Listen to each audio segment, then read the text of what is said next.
Je m'appelle Fanny, j'ai 4 enfants. Avec ma famille, ma tribu, comme j'appelle maintenant, on a vécu le deuil de leur papa.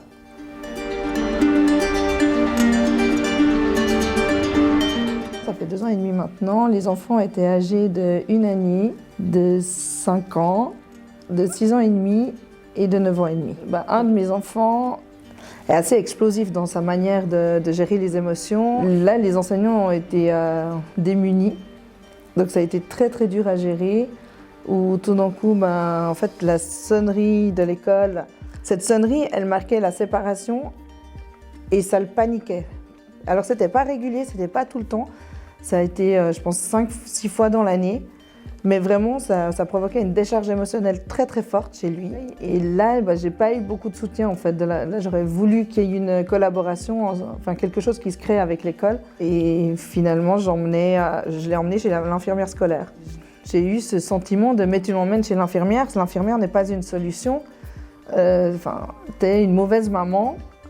Il faut que tu mettes des choses en place. Et moi, j'avais envie de leur dire, et vous, qu'est-ce que vous avez mis en place? Oui, les autres enfants ont tous été touchés, les autres camarades. Après, ils ont réagi de manière très variée. D'autres, la mort, on voit, les a travaillés parce qu'ils revenaient avec des questions. Mais est-ce que ton papa, il est toujours mort? Un autre enfant a été submergé de dessins, en fait, vraiment. Où les autres copains ont dit, il faut qu'on lui fasse des dessins.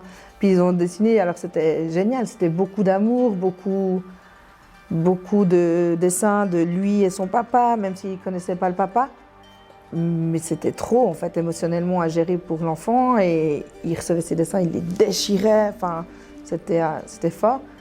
Et là, heureusement, les adultes ont pu percevoir ça. Pour prendre en compte les besoins et de mon fils et des autres enfants, ils ont fait un casier où les autres enfants allaient déposer les dessins et mon fils pouvait y aller s'il en avait envie.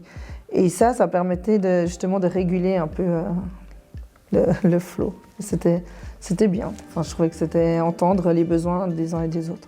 L'autre enfant qui a 9 ans, lui, il a besoin justement de confronter les adultes à cette situation et à sa nouvelle maîtresse.